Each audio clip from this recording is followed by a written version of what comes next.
Hello， 大家好，我是伟权，欢迎回来我的频道。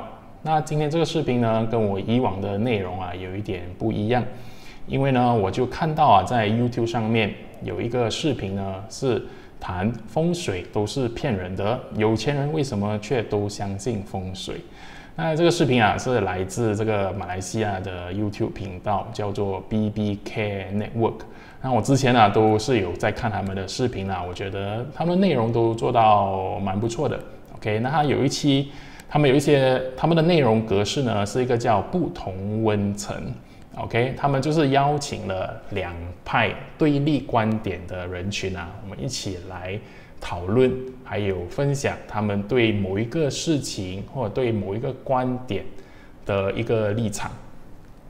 那通过这样子的一个讨论甚至一个辩论他们希望呢从中让大家更容易理清对某一个事情的一些看法。好，那在我们正式进入去看这个视频前其实我就是想做一个 react video 啦。OK， 网络上很多这种看着一个人的视频，然后我们来给他一个最当下直接的一个反应的一种视频。那这个视频呢，我之前是还没有看过的，所以我这次呢是第一次去看。OK， 那在正式开始前，我也可以大家分享一点点的这个背后的小故事啦。那其实呢，在年头的时候我就有看到他们在招聘这篇，就是要找嘉宾去上他们的这一期的节目，是来谈风水跟科学两方的一个观点。那当时候呢，我是很有兴趣的，我其实是很想去参与这个节目的一个录制，但是非常可惜的是，因为我那一天就是录制的那一天呢，刚巧是我的年头的那个启动2024的那个活动啦，所以那时候呢我就没有办法出席。那所以呢，也不用紧。那我现在呢就希望可以通过这样子的一个 react video 来给出我对这个风水或者所谓的科学这两派的一个看法。OK， 好，那我们现在就开始吧。欢迎收看由欧陆荣誉呈现的不同温层。今天刺激了，紧张了。我们这边呢有风水师然后这边则是科学家代表然后我们首先欢迎我右边的第一位中港四大银行以及金融界的御用风水师伟轩师傅。哇，大师级别。年头很多人转发他的 reels 然后来讲睡觉。对。第二位呢，则是算兼职帮人家看风水我们欢迎 Danny。第三位不是风水师，但是他很特别，他是我们观众主动报名，他讲他原本不相信风水，可是他花钱了之后买了一个被风水师拯救过，对，他整个人就是吓呆了，然后他现在就非常相信风水。我们欢迎星儿。在我的左手边就是三位不相信风水，甚至都不相信任何玄学。首先，我们有自己是 Christian， 可是拒绝去教堂的 Simon。这样好吗？讲出来。第二位是魔术师，所以他觉得一切都是障眼法的柯敬聪。哇！第三位从小就想要当霍金的这个物理学的这个毕业生，我们有明伟。明伟。也是一个辩论员的对，所以其实今天是玄学跟科学的一个碰撞。对决，是，很紧张我也是，我怕他们笑我降头，应该不会不一样的，风水跟降头不一样。好，我们先请两方人马回到自己的小圈子。那我们马上进入第一题。我认为风水只是封建迷信。请出列。我认为风水只是迷信吧，有一点 expect。我们先听反对者的意见是不是？来，Simon，怎么这样不乖，不要去教堂？我觉得是这样子啦，就是不管是宗教还是风水还是我们任何的这个信仰，它其实是一种安慰自己的那个方法来的。因为我之前是读心理学的嘛，我们有学过一个 effect， 我们叫做 Barnum effect，就是他给你一个很玄的东西然后你就会相信。例如说，我跟你讲说，今天的星星，然后会让你感觉今天是幸运的，你就会从你生活当中觉得会让你开心的小事情来 confirm 你的这个说法是对的。那更何况就是我会觉得，就是因为你讲说好像是宗教，这种非常有体系甚至有圣经不同的宗教有不同的书，那它其实关于那个部分呢，我是觉得，虽然这个人是他说，对你可能把你所体验到的东西，或者说看到一些东西，就归咎于是因为这个星星，但是我认为呢，同时你也无法证明你的这些东西不是因为这个星星 ，OK 呀、就是我觉得玄学的一个部分呢，在于为什么它叫玄学，就是因为。从科学的角度来讲，他们会认为我们学的这些东西是无法被科学证明的 ，OK？ 但是从我们的角度来讲，你其实也无法证明它不存在 ，OK？ 也无法证明它不存在啦 ，OK？ 其实是古代人没有办法控制它的环境的时候而衍生出来的一种说法来的。那可是你来到了现代，你有科学的时候，你能够实质控制你的环境的时候，我个人是觉得风水类似或者是宗教这样子的一个信仰当中，我们就能够去质疑它，并且去认为它，我们这样子做当时也许有它的原因，可是我们现在已经可以不用信它。我的想法是这样子啦。好，你是？我觉得这个部分呢也是有一个问题，我觉得 OK， 很多人其实没有办法区分风水跟宗教的一个差别啦。其实风水不是一个宗教 ，OK， 不是一个宗教，因为它是没有一个风水神可以拜的 ，OK， 而且其实风水呢，它也不是要去招揽更多的一个信徒。它也没有一个什么组织，没有一个架构 ，OK， 需要去维护它 ，OK。因为如果相信，如果大家看我们现在世界上大部分的宗教呢，都是有一个系统的，有一个组织 ，OK， 然后是有一个思想体系，就是说你有一个相信的一个最高的存在 ，OK， 然后你们是跟随某一些原则、某一些方式去生活。我会觉得呢，这个比较像是宗教。但风水呢是没有这个东西的 ，OK，so 从我的角度来看呢，我觉得很多时候风水啊跟你要不要信仰是没有关系的，我觉得更多的是你要不要用它罢了 ，OK， 它就好像一个工具，你完全可以不用用它，你的生活也是可以照常过生活 ，OK， 你也可以过得很好 ，OK， 你也可以过得很糟糕啦，当然。但是如果你真的觉得，我是认为呢，你可以多去了解这个风水的一个工具，可以怎样帮助你 ，OK， 你不需要去信它 ，OK， 所以这个题目呢，我本身就觉得，所以迷信其实没有所谓的迷信啦，我觉得迷信更多的是你无法独立思考的时候 ，OK， 任何东西都是一种迷信。OK， 你可以很迷信科学，你可以迷信某一个人，任何领域、任何东西都是可以迷信的。OK， 不只是所谓的这种所谓的传统的风水呀。我会觉得为什么大家会觉得风水是一个封建迷信，就是因为这个所谓的知识 ，OK， 这些的内容，就是玄学的内容，在这个历史这样子流传下来的时候。间中呢，就大家会对他们有很多的想象，甚至呢会因为有一些老鼠屎 ，OK， 这个行业有一些老鼠屎，会把这个东西呢变得很奇奇怪怪 ，OK， 或者怪力乱神这样子，所以大家会觉得它就是一种很封建的一种迷信的东西 ，OK。但是如果你真的很深入的去看风水的内容的话，其实你会发现它是非常的有逻辑，非常的一个有自己的一套方法，甚至是一种方程式在里面 ，OK 呀、不过我相信不懂内容过后会不会讨论到啦 ，OK， 所以我就先说，那我们过后呢再来看一下 ，OK。是怎么样的情况？那时候我就有接触一个师傅。他给我带来的那种感觉是跟其他风水师不一样的。其他风水师的话，他们一来家里，可能你给他们资料，要跟你说就是你这个地方不好，你要花什么钱去改，然后就是你只能够去听他的，你不能够有一个方法去知道是说这个师傅他到底有没有这个实力。但是那时候我接触到的就是说，那一个师傅其实我本身我没有跟他接触过，然后我也没有跟他去说过我其他的任何资料，我就请他来我家里面，他就只是去缓了1周，然后他就说了几个就是有命中我当下瓶颈的一些点。那时候其实我从小学到中学，在外面其实还好，然后在家的时候我的头会非常非常的晕到就是我觉得是我只能够躺着我才会觉得很舒服的那一种。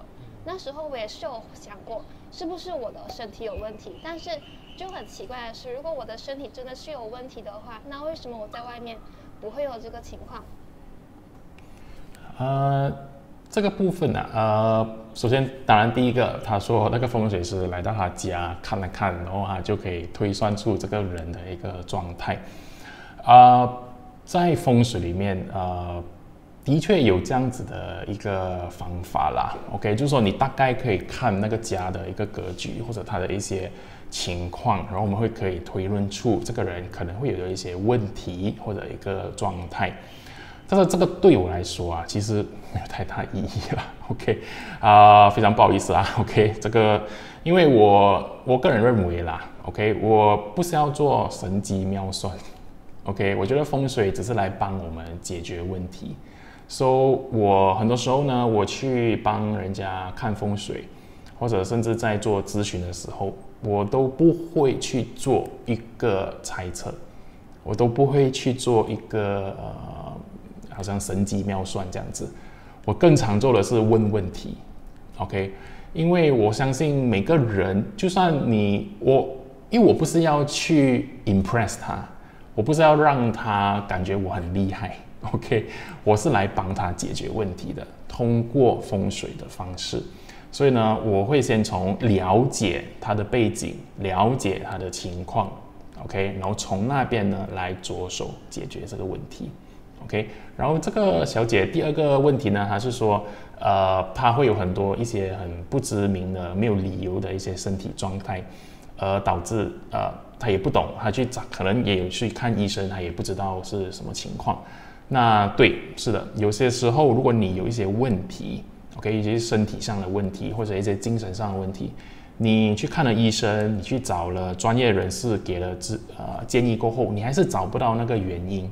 OK， 很有可能呢就是风水的问题啦。OK， 那你可能呢就可以找一个风水老师来帮你去从一个不同的角度去看你所面对的这个问题啦。OK， 我只有回到家情况才有。然后那时候他一来的时候，他就看的时候，他就马上跟我说。你是不是你的头会一直很痛这些东西。然后第二点他也是有说过，就是我跟我妈妈的这个争吵会非常非常的激烈，就跟我妈妈我会很想要证明说是我是对的，会导致我这一个情况的发生呢，是因为我厨房的一个非常小的一个摆件，就是因为那个颜色的能量导致那一个事情它发生。我跟我OK， 这个部分的话我有点小意见啦 ，OK， 当然每个老师不同的方法啦。那对我来说，其实颜色是没有影响的 ，OK。我相信很多人都会觉得我家里的要摆什么颜色的地毯啊，要摆什么颜色的花，或要摆什么颜色的床单这些 ，OK。但是从真的认真的风水的角度来看的话，其实颜色的那个影响是几乎接近0吧 ，OK， 可能0.1%或者1%的一个影响，所以它不是真的那么大的问题啦。那真正的风水更多的是你如何去运用你的家的不同的位置，还有你的一些摆设 ，OK， 你的那个格局啦，就是说你的床怎么睡。你的工作台是怎么像，或者你放在哪里 ？OK， 你的大门是怎样？你的屋子的外面的环境是一个怎样的状态？这些呢才会比较容易影响一个人的情况。那颜色呢是没有影响的。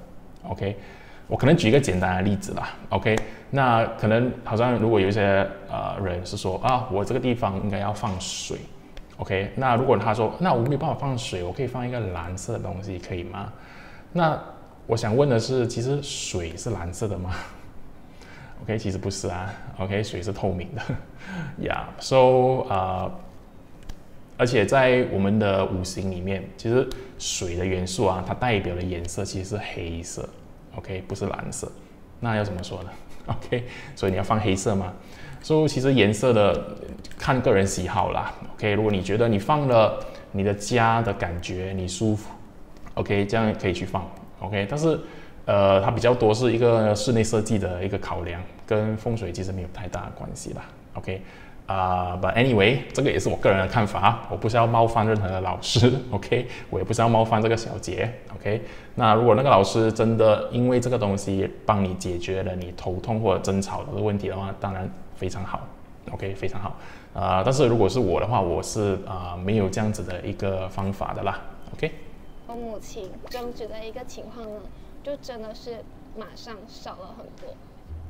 真的。没有，不是心理作用，不是心理作用。心理作用的话，那么他移了之后，我们每天应该是还是持续大吵。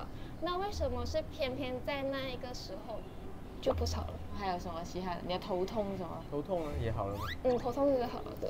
哇，我们请科学家来回忆一下。来，这样哦，人家这样厉害。对我来说，风水它其实是有一定的逻辑的，因为以我的角度来说，我看待风水是先人智慧的结晶。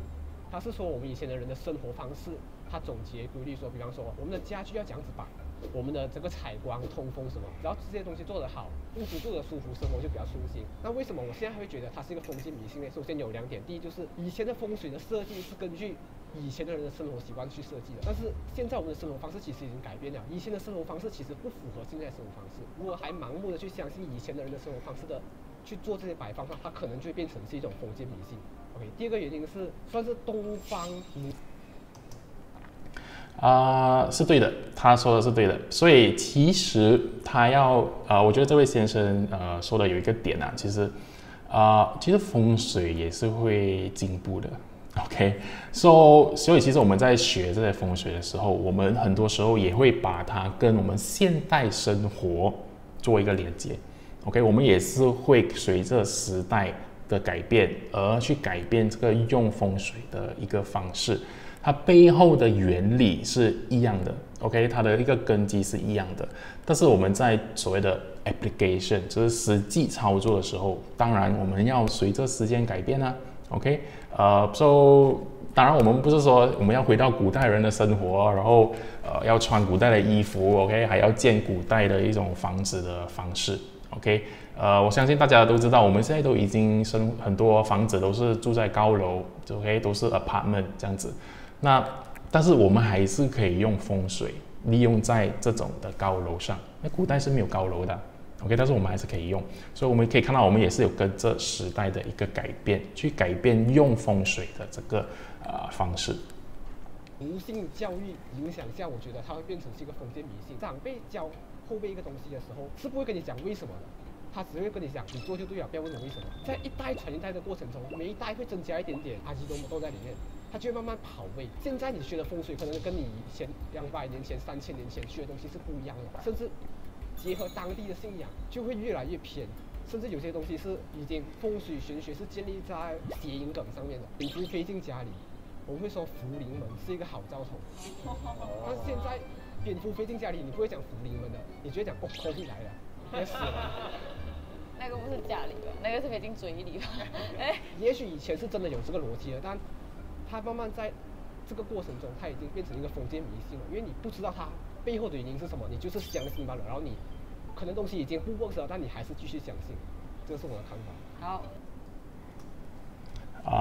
这位先生提的一些东西OK 也是很有问题啦，我觉得啦 OK 不好意思，我不是要冒犯你，但是你说的一些点，其实我也不是很认同就好像其实你要搞清楚风水是风水，你刚才提的那个例子呢，其实是一种风俗，一种民俗的东西 OK， 跟风水没有什么关系啦 OK， 不是什么东西都是跟风水有关系的。OK， 我相信呢，就是大家真的对这个风水有太多奇怪的想象 ，OK， 或者把什么东西都放在里面 ，OK， 好像要拜神的日子啊，或者你家的春联要怎么贴啊，还是什么颜色啊，要穿什么颜色的衣服啊，你要讲什么祝福语啊，这些全部都放进风水里面 ，OK， 但是其实真正来讲，风水跟这一点关系都没有啦 ，OK， 所以这个有一点风水有点冤枉啦，被这样子指责了 ，OK 呀、yeah, ，OK， 我们继续。那你怎么解释他这个头痛的事情？这个应该给风水师解释吧？哦我们怎么知道呢？搞不好还有他的心理学的解释啊，那你知道？刚才 Simon 讲的，他是一个8的女费，他就自己对号入座，他自己去觉得这个事情是对的。可是我改风水的时候，我妈妈是不知道的。是你改变吗？偷偷改啊，然后你妈妈对你也比较好了，是这个意思？可是我妈妈脾气还是一样的。可能是因为你的行为先改变了，所以导致他的行为改变。可能有一些概率上的那个状况啊，就是假设我是那个风水师，是不是我去100间家，我对100个人讲一样的事情，我一定会中一个的嘛。我没有中一个，我就去200间，我一定会中一个的嘛。那只要有一个人相信，那大家可能就会觉得我很神；那不相信的可能就觉得啊算了吧，就这样一个状况。我只去你1间就好了。现场拼！我本身是物理系毕业的。这个段时间的时候，我就有去了解到风水，然后我就长期在做实验。科学精神就是要不停的实验，然后不停的在验证说到底的那个 theory 到底是对还是不对嘛。所以同样的，刚才说心理上的一个问题，好像他头痛的这个情况，我手上有几个案例，就是有一个母亲长期都是失眠的情况，尤其是 MCO 的时候，是听他的女儿告诉我说是一天睡不到1个小时，已经濒临要崩溃了。我想说这样不如就瞧一瞧吧，只是把床头瞧，当然还有其他的一些的条件呢，去弄一弄。所以过后的时候，他跟我讲说，他妈妈已经开始有改善。那个机理是什么？很简单啊，我们讲窗就好了。然后你的窗外面有人在走动，其实是会干扰到我们，或者是还有光线一亮，或者是晚上的时候有那个影子在闪，会对我们造成一定的影响。所以呢，这是很符合科学原理啦。就你要讲说是心理学上的问题，也可以啊，因为毕竟它也是影响到我们的睡眠。影响到我们的睡眠的时候，同时也就会影响到我们日常生活作息了。这样风水的机理是什么呢？其实都是科学啊。大师也是觉得是科学。风学是科学的。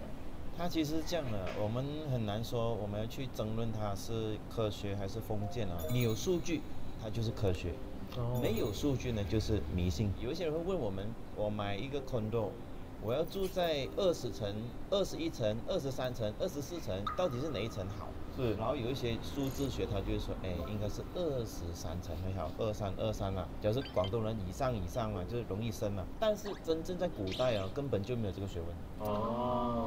没有建这样高的楼了。Yes， 根本不存在，所以这个就是没有数据的。所以现在我们的人呢，就会把有数据跟没数据呢混在一起。所以就扰乱了，所以就形成他说的，现在人我情愿不要相信，有一些神棍在里面呢。没错，有好多的数字学啦，算电话号码啦，古代的人没有电话的嘛，就是我们要正确的去认识一个学问的时候，你会发觉它是真的是很神奇的。好，比如说你放了一碗水在不恰当的方向，会导致你心脏病。充血压，这些都是有数据的。因为真正古代我们算风水的时候，来自2个字，一个是风，一个是水。所谓风的意思是说，你在正确的方向打开门窗，把正确的风引进来，这个就是好的。空气流通。对流的地方，比如说这里打开门，对流就是不好的，我们要放水。对流是指两边风。两边对流。两边风打架就要放水。没错。为什么会有天地人？从几千年流传下来的。我们改变不了天，我们捉摸不了天。地呢，可不可以把这个地改变呢？也改变不了。既然天地不能够改变，我们就用人这里开始去选择。在古代有一句风水的俗语叫趋吉避凶，催吉避凶。但是现在的风水呢，它不是这样的。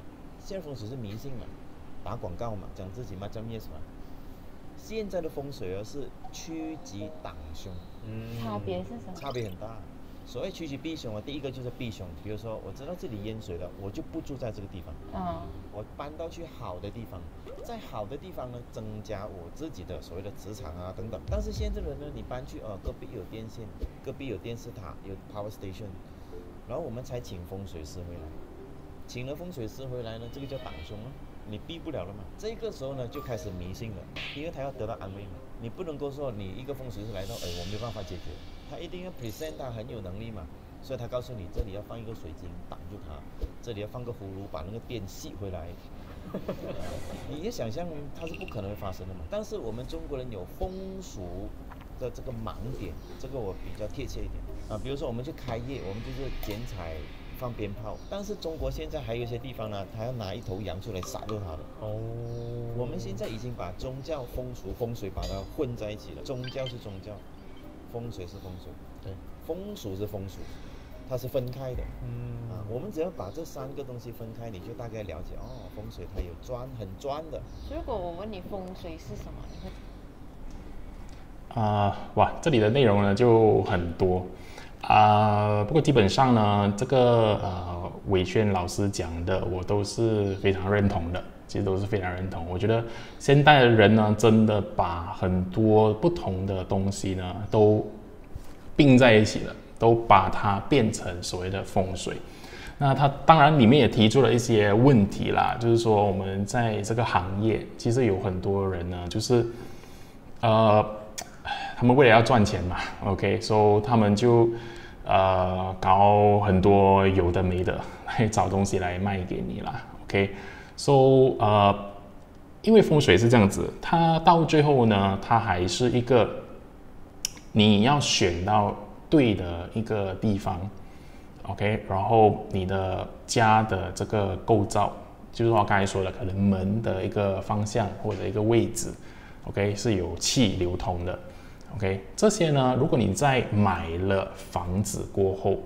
你是没有办法改变的 ，OK， 当然我们可以通过过后的一些手段去改变或影响它啦，但是是有限的，是有限的。而且那个方法呢，也不是大家想象的，就是他刚才说的摆水晶或者摆葫芦或者摆什么颜色的东西下去改善。OK， 其实是更多的是一种换位置啊，或者去开不同的门啊 ，OK， 或者是调整那个门的方向啊这些 ，OK， 但是还是那句话，如果你是在买房子前去看的话，其实这个风水才是真正最有力量的一个时候，所以你已经买了，那我们只能通过你现在有的东西去做一些调整 ，OK， 或者去改善这样子啦 ，OK。那然后刚才也是有说是对的，风水就是风跟水啦 ，OK， 它所有的东西呢都是一个气的流动 ，OK， 它们是从外面大环境的一个气，它是如何流到来你的家。OK， 从而让你这个人呢，感觉有一个更好的一个状态，或者更扶持你在做工作或者做生意上面的一些事情。OK， 会怎么去定义？风水就是我们要选择在天跟地之间一个空间，找到合适自己居住的、上班的一个环境。因为天不会选我嘛，但是我可以选天，所以风水现在最关键不是风水。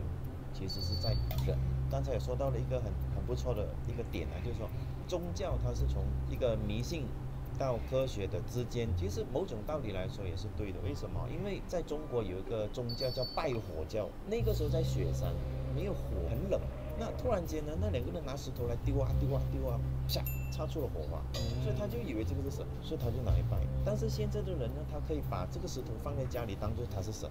很特别哦，你会批判这些，但是你对风水你又会相信，你不会觉得风水其实也是跟这些东西一样。风水因为变成当今社会的迷信，是因为我们过度宣传、过度渲染。然后呢，我们的现代的这个社会呢，它没有一个准则去检查谁到底是真的，谁到底是假的。像刚刚那个头痛为什么会解决？风水它是这样子的，它是20年换一次的啊。每20年换一次的时候，我们就在特定的地方放正确的东西。假如你违反的话，它就会有他说的一些问题啊。打个比喻啦，西北方向在现在是最好的，就是要进风的，要开门，要让风进来。讲是讲不信，但是还是定才是要假如相反的话，你在西北方向又加上一碗水、一盆水、一个水池，男主人有头痛问题，严重的会高血压、开刀，或者是那种暴毙，这种是有很多个案的，在我们的历史。你们哪里来这些数据？这个就是我们古代的人非常厉害，他有一个 system。刚才说的是对的，就是说我们在西北方，我们尽量是不要看到水了。那如果之前大家有看我的一个九运的视频的话，我其实有说了，在九运里面有几个方向，就是说在讲挑选房子的时候，我们尽量看到在西北方或者在不同的方向，外面是有水还是有山这样子。那西北方呢，就是我们不要有水的。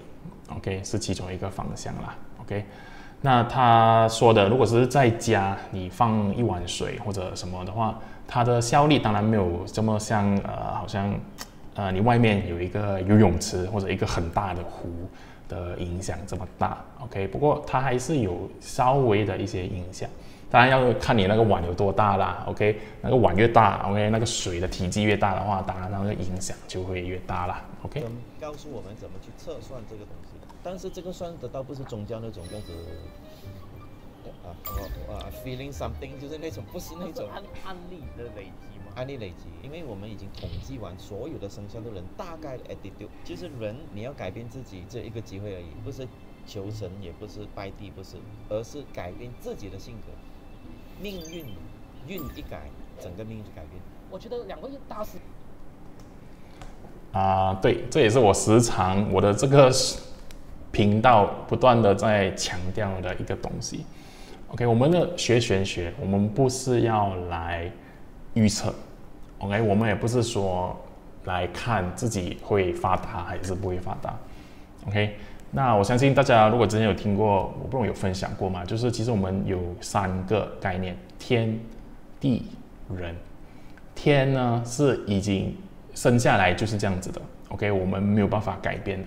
或者是一个很外在的一个大的一个局势 ，OK， 我们是没有办法控制的，我们没有办法改变，我们只能知天 ，OK， 我们只能懂现在这个情况是怎样 ，OK， 就好像看八字这样子，我们也可以懂我们生下来的时候我们的构造是怎样，我们的能量的结构是怎样，我们的五行平的分布是怎样 ，OK， 然后地呢讲的，其实我们也是没有办法控制地的 ，OK， 地讲的就是风水，你的环境。OK， 地呢，我们没办法改变，但是我们可以选择在对的地，就是说在对的环境去居住或者去工作。那最后一个呢，就是人，你可以看到吗？就是人其实才是有那个最大的主动权，就是说人他可以去知天 ，OK， 他可以了解他先天有的一些东西 ，OK， 然后他可以去选择地 ，OK， 他可以选择要去住哪里。还要去在哪里上班，还要跟什么人群混在一起 ，OK， 所以人呢，在所以这位老师说的是对的，在3个里面其实才是最重要的。你的人的一个性格，你的一个人生的态度，将会决定你这一生的一个命运 ，OK。那如果你是对自己一点觉察，我们所谓的 self-conscious， 一种 self-awareness 是完全没有的话，很多时候你真的只能随波逐流 ，OK， 你就根据老天给你什么，你就这样子过生活 ，OK。但很多时候呢，其实有时候老天给我们东西，我们不喜欢的哦 ，OK， 我们不一定真的要这样子啊。如果你只看到我讲我是穷人这样，难道你就要接受吗？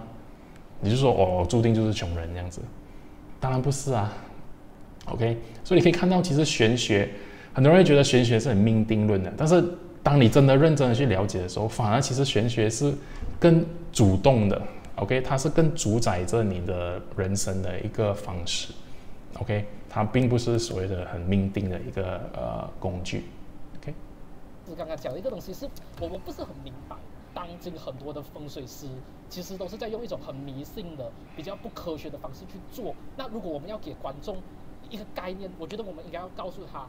风水里面的一些观点是像你们讲的，是有它的科学道理。可是整体作为一个学科，它目前真的是还很不科学的。就我确实赞同有一些观点，好像他说这种家居的摆设学啊，我猜测一个原因可能是之前家里的杂物太多或者不通风的状况，然后做了一点调整，确实可以对我们健康有影响。可是风水里面有很多我觉得是完全没有科学检证的，好像他告诉你摆一个紫水晶，像大师讲的就可以转变能量啊。他已经讲那个是迷信啊，那个不是风水。可是问题是你不可否认，当其他的风水师去告诉他信徒讲这个是古人的智慧，他也用同样的话术，他讲这是我们大量的 database 累积有紫水晶就能转换能量，他就会信的。就是风水目前还有它这样的一个运作，它很难让信徒去区分谁叫有科学，谁叫没有科学，因为它合理化自己的理论的方式讲的是古人的智慧嘛。那古人的智慧是谁传下来的呢？我师父传下来的，所以我讲什么你信什么。我觉得它的一个问题在这里，也包括好像风水很讲究墓地的方阵。那么多其他宗教的人，他的先祖的墓地也没有按风水的方阵去摆设，难道你说他后人的生活就过得不好或者被影响吗？所以整体这个学科你很难去区分哪个论点是对的，哪个论点是错的。也因此我们看到现在一直以来有太多风水师骗财的例子，甚至骗财可能还好，他卖你一些素质不好的东西，像香啊这种会影响你健康。对我来讲，风水它的价值真的是给人心安的作用。好像我之前去天后宫有那种抽签，有一个签是对我影响很深刻，我每次带在身边，现在我有带着。它里面是讲，其实做人如果问心无愧，不需要去求神佛，神佛自然会保佑你。有点像大师讲的，你人只要自己的心态正，其实你做什么事都会很顺利的。所以风水对我来讲，真的只是一个仪式性的东西，然后它的作用只是给你心安。那你要把它上升到什么很科学的角度，我觉得它还有很大的距离了。反而我觉得很赞成他们这样子的一种思想啊，为什么？因为有科学才会有进步嘛。但是科学到了最后进步到怎么样？是一个问号了。我们要去相信一个学问的时候，我们首先要知道这个学问的来历，这个学问的基础点，我们要守住哪里？我们就好像中医这样嘛，我这样子把脉，我就大概知道你整个状况，就有一点像他讲的，这个是真正风水可以检测得到的，而不是我还没有帮你检测，你就说这里要挂一道符，那边要挂一个葫芦，这种就是偏向于迷信了，就是要卖产品的意思了。其实风水没有那么复杂。我们只是把它复杂化、神化了，所以就演变成为我们现在的迷信的状态。对，这个老师说的很对，其实就是现在这个行业的一个问题啦。那我相信在另外一派的那个科学家那一派也是这样子，他点出了很大的一个问题。其实现在，就是这个行业很多就是过度的商业化。OK， 然后或者过度的神化，把一些甚至可能都风水的那个机理是没有很强的东西，他也把它过度的强化 ，OK， 然后把它超级放大，然后就跟你说你只要摆这个东西就会好这样子 ，OK， 那我可能就最后还是让我们再来看一下他继续说什么吧。就我确实相信，虽然我今天讲说风水很大程度没有它的道理，可是我觉得如果我们奢求说世界上人不去信风水是不可能，人永远有一个心想要掌控命运，因为命运太多东西不在我们控制范围里面，所以如果今天没有聊风水，一样会有很多其他 pattern 出来的，什么吸引力法则啦、转运气功啦，各种各样。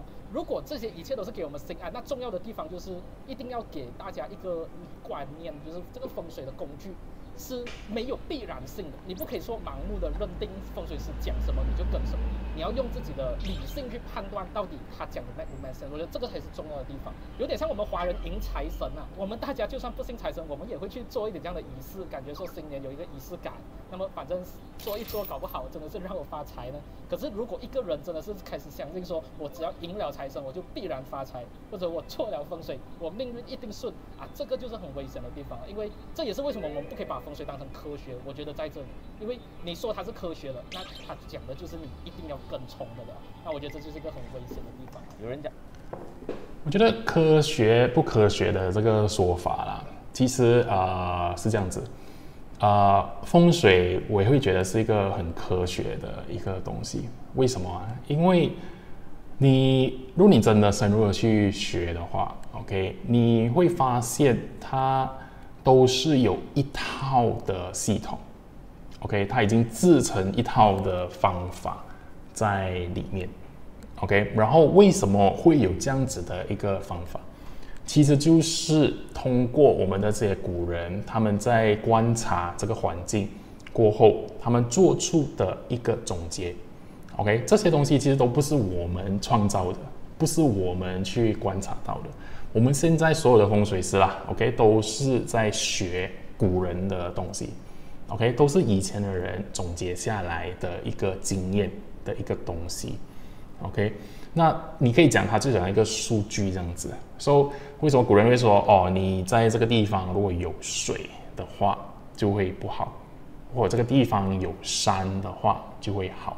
OK， 我反而觉得呢，风水啊，它其实在解释一些所谓科学无法解释的东西。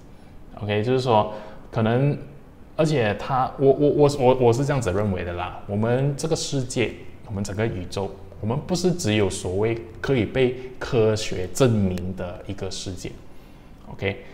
举一个简单的例子，你爱你的父母吗？或你爱你的孩子吗？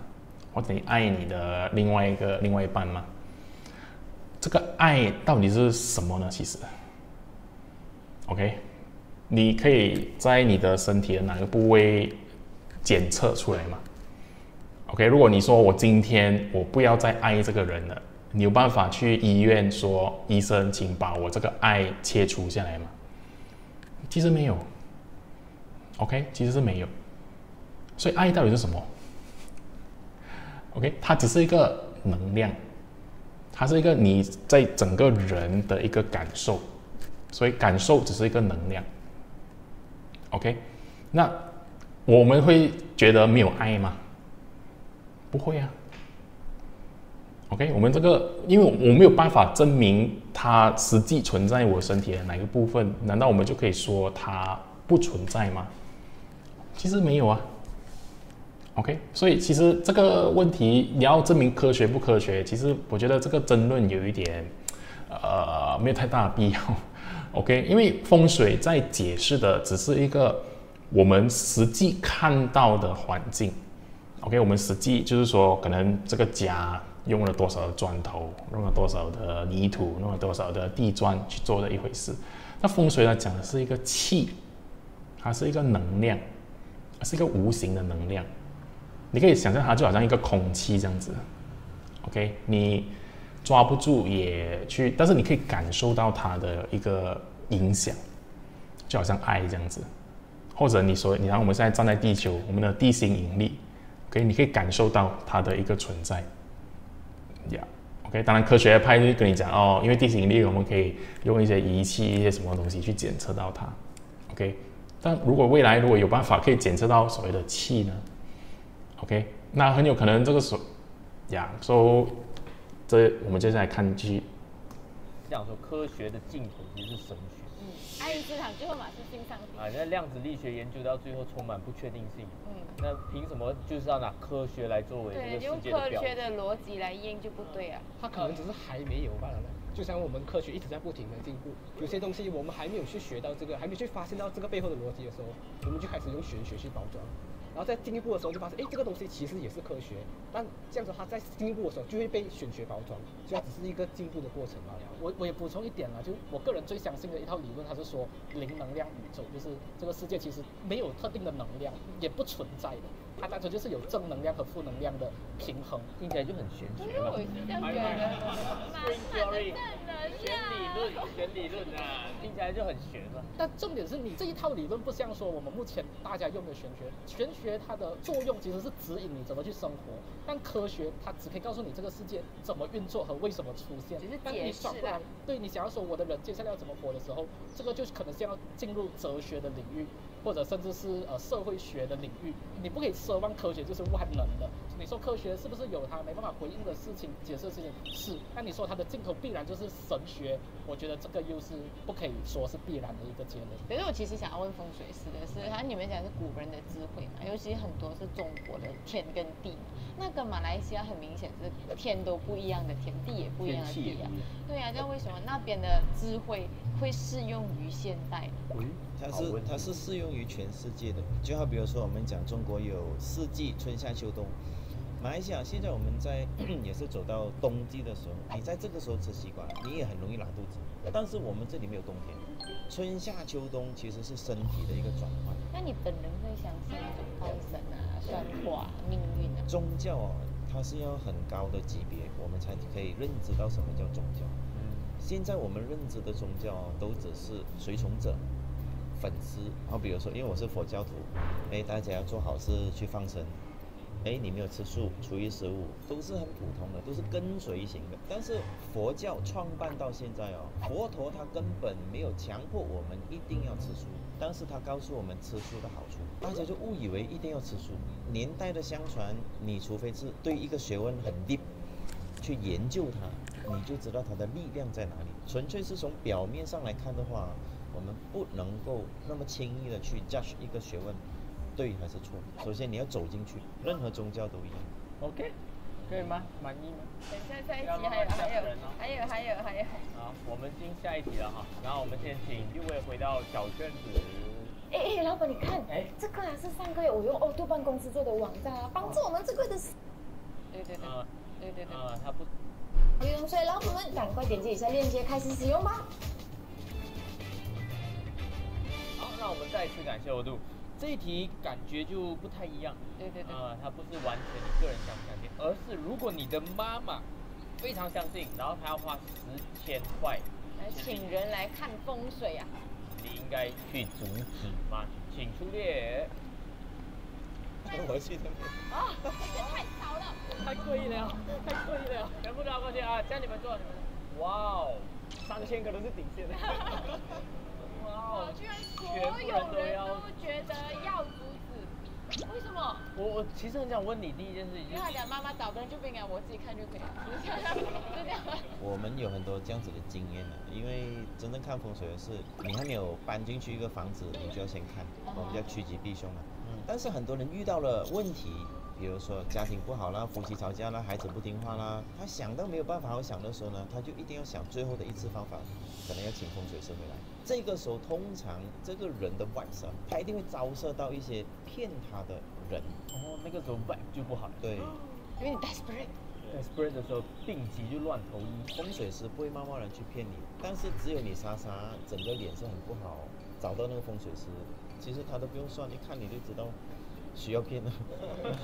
不可以好好改的吗？为什么一定是骗？反而是如果你今天气场很旺，刚赚了很多钱，你就过去他就不会骗你。不一样，因为赚到钱的人呢，他问你问题都是很直接的。我最近的员工经常生病，你帮我看一下什么问题？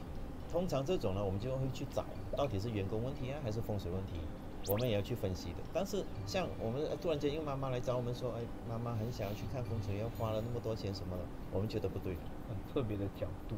为什么你觉得他一定是被骗了？他不可能是真的找到一个大师嘛？真正需要风水的人他一定是正确的方向去需要，而不是需要的时候才需。对，打猜了，你帮人家看过最贵的风水价钱是多少？因为我不知道10,000是多少。其实我也是问10,000是多还是少？很少啊，讲很少。我的领域是很少，我们在中国是20万起跳了。人民币20万起跳，这个是 minimum 嘛？低于这个的钱都是神棍，你应该这样讲。也不是。你这样讲到等你。对不起，他可能也有，他回去就起价。那你最贵是多少？还没有回答。最贵是我帮澳门赌场看，没有告诉他我要收多少钱，但是我会拿他的 report 出来看。明年假如你是超过这个 report 以外的数目字，我要乘以多少00几。commission。这个是我最高的记录了，就打破了刚才你们说的要迷信啊什么，又要你没有证据啊什么，我们就用1年时间。假如我帮你看的东西是没有效的话，我1分钱都不收。这个就有数据了。刚才这个问题呢，我也是非常认同啦。OK，当然我不会说要阻止还是支持，我可以从另外一个角度来说，就是很多时候你要看风水的话，其实你个人的一个状态也是很重要。OK， 你要有一个正确的认知。有些时候你要先懂风水可以帮你做什么，然后不可以帮你做什么 ，OK。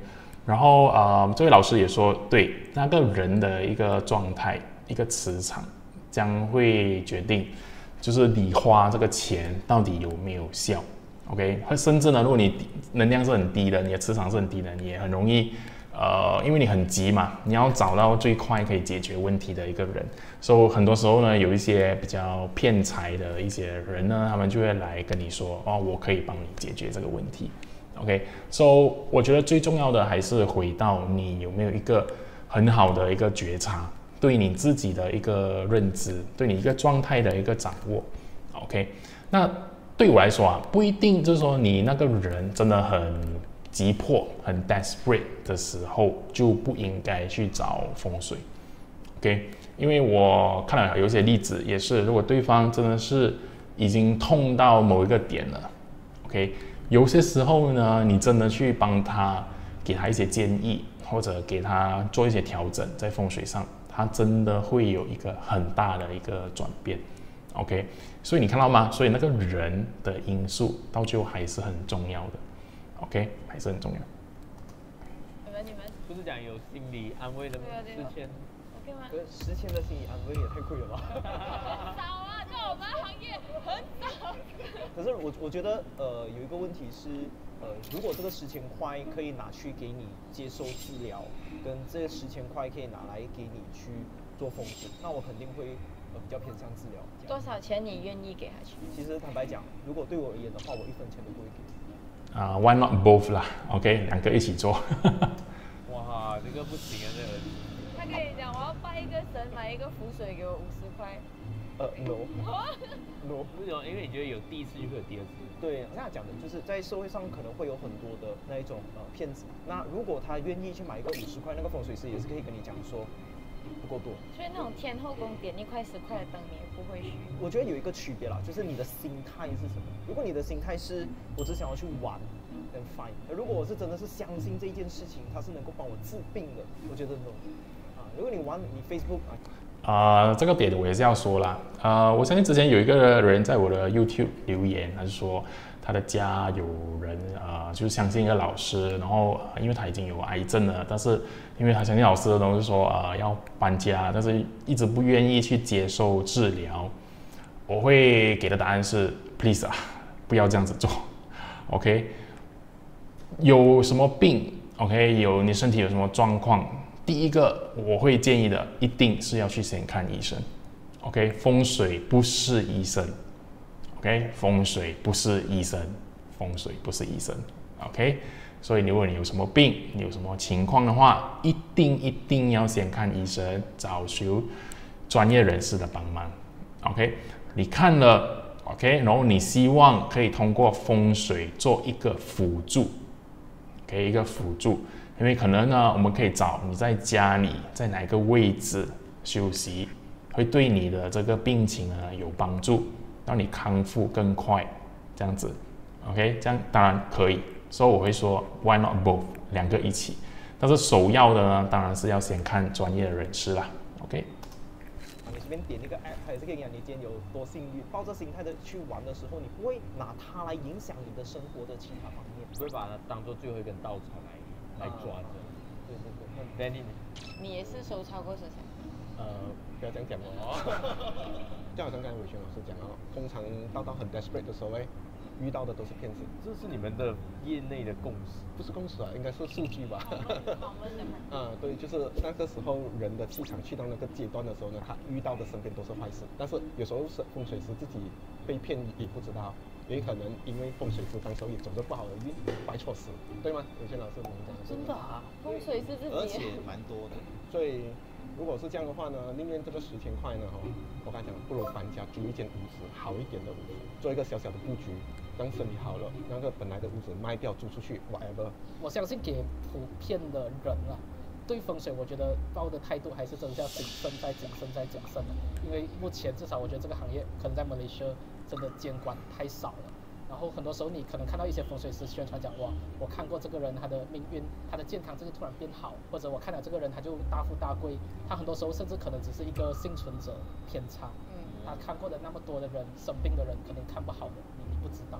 金哥呢，你自己也是有看？是啊，你这么不给妈妈看，你自己看可以。首先我会讲是10钱真的有这个必要去用这个钱吗？因为我会讲就是没有必要先想要用这么大笔的钱去请这个风水老师，就会先看是这个风水老师啊，是不是真的是有那一个实力。如果他真的是在你没有给他一些资料的情况下，然后呢，他帮你改了，然后真的是有用到的话，我觉得如果你今天给他一个10千块可以帮到你，我觉得是可以的，这10千给到值得。首先我们要知道妈妈，还是一样啦 ，OK， 我们不是神仙啊，我们不能神机妙算 ，OK， 我们至少是我啦 ，OK， 我需要你的资料，我才可以懂要给你什么建议 ，OK， 然后帮你改善你的问题。So， 可能对这小来讲，我是一个没有实力的人啦 ，OK， 就这样。他为什么要花1000去请风水师？他是希望我们可以改变家里的环境，住得舒服。对我来说，我会觉得把这个1000块去给一个室内设计师，可能他有更好的效果，因为他可以让你家里住的真的是很舒服。如果真的要选择的话，可以选一个会有点风水的室内设计师，可能是一个更好的选择。不是因为说他室内设计师知道怎样子摆，而是室内设计师怎样用风水的术语跟妈妈讲话。室内设计跟风水又是不一样的啊 ，OK，so，是不一样的东西。风水还是风水 ，OK， 它有它的原理，它有它的作用。室内设计有它的设计的一个概念，有它的原理，还有它的做法。OK， 两个其实是可以共存的。OK， 我很常呢都会觉得如果有一个设计师可以一起合作的话，那会很好啦。因为其实有时候我看一些家他们的设计，就说为什么你要设计成这样子 ？OK 呀，因为它就会违反了某一些的风水的原理 ，OK， 造成一些问题。所以如果我们可以在设计的时候更先才能得到一些风水的一些配合、一些建议的话，我会觉得那个家就会非常的完美。OK。这样子爸爸听了开心，妈妈开心，一家人开心，家和万事。你要专门找一个骗子骗你妈妈。应该说你要知道妈妈的目的是什么，她是要安心，她是希望家里住得开心。你想让你找一个风水师，可能是一个骗子，他在你一个母鸡风的客厅摆一个富贵花开图这样的招财，你每天看这个富贵花开图，你不会开心的。你财富还没有提升，你血压先提升了。OK 啦，一样啦。OK， 摆图画跟我刚才讲的摆图也是没有帮助的。OK， 它跟颜色的原理是一样的。OK， 它其实跟风水没有太大的关系。因为他们一直都觉得在那个 desperate 的状况不要去找风水师，很容易被骗。难道就没有就是真的可以帮到忙的风水师吗？我个人的建议是，当你遇到真的是人生有很大的挫折的时候，只有2种方法可以帮到你：一就是离开你原有的地方，比如说出去旅游，出去外面住一段时间。第二个方法就是你要相信你原来的宗教，因为只有宗教才可以guide我们迷失的人在正确的路上。如果有你的客户来找你，大叔，最近真的是不行，我真的是很不顺，我做生意又不行，我家里又不行，你要救我的，多少钱我都给你，我真不真的。很幸运的是，跟随我的客户都没有这种问题。好拽啊！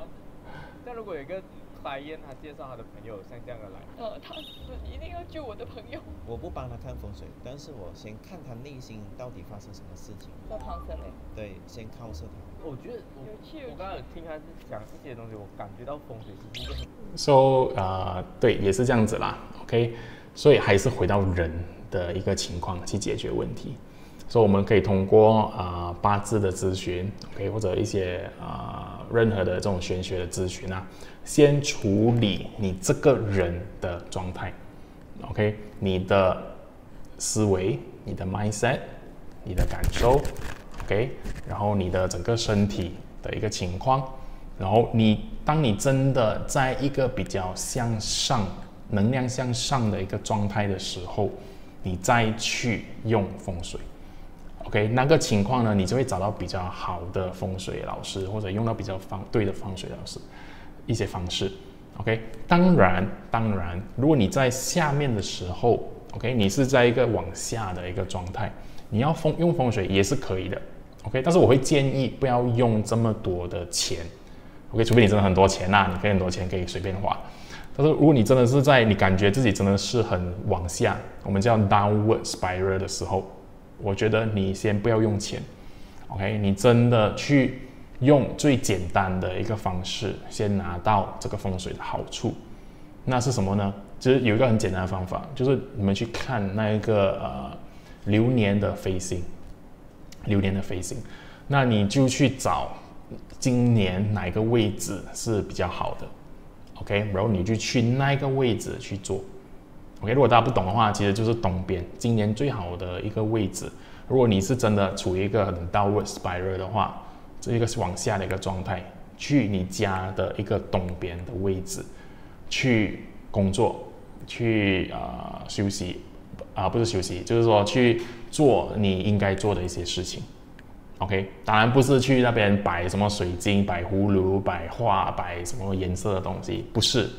OK， 风水你要最快拿到结果的话，就是把你自己放在那个位置，就这么简单。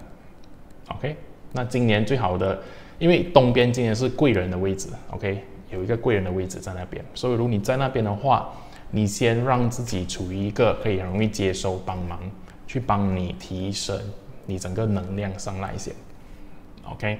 当你真的提升起来了，你再来慢慢一步看，我是不是要去用多一点的钱去看风水，去改变家里的一些情况 ，OK，so 也就是他对外界要很强大的 observant。很像他讲那个水晶会有亮光，然后那个风吹这个水晶还是没有关系的啊。水波啊，感受到那个环境，而且你要与时并进哦，你要不断的去改变哦。好像以前我们的风水在20年前，我们的睡房很喜欢放电视机嘛，但是20年前电视机它后面会有一个 tube 的，粘在那个屏幕的。这个 tube 有辐射的，但是现在没有了，现在都是 LED 的。原来的风水有一些是被淘汰，有一些真的是有影响，它会被更替的。我是相信这种嘛，因为有你自己卖屋子嘛，明伟。然后有一些高压电的地方，就大家进去可能会头痛的。你相信这种？就我觉得你就回归科学了。可是测不到的哦，科学跟你讲 OK 没有问题。可以分享一个故事，我上个月去土耳其我发现他们那里人也有自己的风水，他们是有卖一个叫恶魔之眼的东西，就是一个蓝玻璃上面画着眼睛。他讲恶魔看到你，他不会攻击你，他就攻击这个眼睛。当这个玻璃碎掉了，就代表他帮你挡了一灾。爸爸也是跟我玉佩是这样。所以到最后，我觉得风水它的重这也不是风水啦。OK， 这位先生又把一些宗教或者一些民俗的东西混进来了。OK，so我发现大部分人都是这样子，他们不断的用一些宗教民俗的一些东西来否定风水，但是风水真的很冤枉啦。OK， 就都跟我们没有关系。OK，so OK， 希望大家可以有一个比较正确的了解啦。这点真的只是一个信念吧。那么如果你说靠近高压塔，还是有科学的方法去检测的啦。不会宁可信其有。我甚至会用这个词啦。我觉得风水或者玄学是人类自己骗自己的艺术，但是它可以给你心安的作用，但你不要把它当成宇宙的真理、人生的真理。我们给它诅咒。我是没有把它当成人生的真理啦。OK， 它只是一个工具，就好像我驾车，我也不会相信，就是我把它变成车，就是整个宇宙的一个全部吧。OK。车只是帮助我更快达到某个地方的工具罢了，风水也是一样的事情。OK， 就说我现在这个生意，我想达到更高的一个阶段，我想赚更多钱，那我用风水只是来加速它罢了，它不代表我全部 ，OK， 不代表我的人生的全部 ，OK， 它也无法去解决这个全世界的一个问题 ，OK， 所以它只是一个工具啦。非常有趣的讨论，就算没有共识，可能也给大家更多的启发。那你自己又信不信玄学，或者是相不相信风水？或者你有什么被风水影响过的案例吗？欢迎留言跟我们分享。对。我自己是觉得，我认真讲啊，当你开始有公司，有一点小钱，有一点想要，你就会更怕失去一切。然后，所以如果我要搬，我会重新看。前我是我每年都去看他讲的那个生肖，如果他讲我今年是好的，我就很准；如果他讲我不好，我就封建迷信。好了，那无论如何呢，也希望大家喜欢这期节目，记得按一个赞，分享给你身边的朋友。也再次感谢我们6位朋友来给我们分享他们的表现啦。对。好，那我们今天节目就到这里啦，谢谢大家，拜，记得订阅我们OK 呀，so 这个视频呢就到这里啦。如果就做一些总结的话，我会觉得首先第一点 ，OK， 大家不要把其他宗教或者民俗的一些东西呢跟风水混在一起。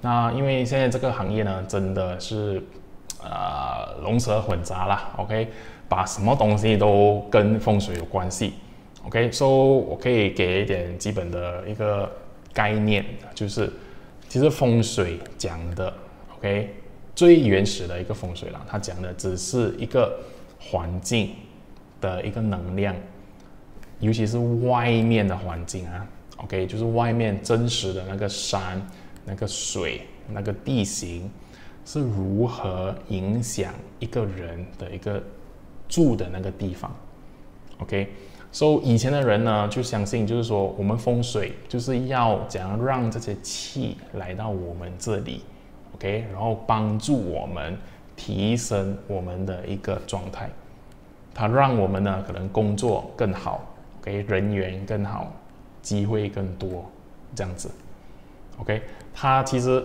所以呢，基本上啊，现在有一些的好像摆设 ，OK， 可能摆画啊。摆什么葫芦啊，摆水晶啊 ，OK， 然后还有颜色 ，OK， 都是跟风水没有太大的关系 ，OK， 因为这些东西就算有 ，OK， 就算我们说它有啦 ，OK， 它可能影响力也大概只有1%、2%的一点影响力，因为这些东西它不太可能可以影响这个更大的一个能量磁场 ，OK， 呀、so 这是第一点。那第二个点呢，我会觉得，其实我们不需要去相信风水，我们不需要去证明风水，最重要的是你会不会怎么去用这个风水 ，OK？ 更进一步的，你用了这个风水过后，对你有没有帮助 ？OK？ 对你有没有帮助？我相信啊，可能有一些人以前呢就会觉得哇，你看我家里又摆这个，又摆那个，摆这个。但是如果你真的去问他，哎，这样你的生活有变更好吗？他就跟你讲，还 OK， 或者感觉有，感觉没有。OK， 可能就是因为这样子啦，所以其实他们用错方式啦。OK， 用错方式。OK， 呀、so 我们真的要去了解这个风水的原理是什么，然后它是怎样去用的。OK。那好，那所以我今天的这个回应就是 react video 就到这里了。哇，这个视频也是超级的长啊 ，OK， 拍了差不多1个小时多了。好，那如果大家喜欢这样子的内容的话，也谢谢你们这样耐心看完，陪我一起看完这个视频啦。那我们下一期视频见，拜拜。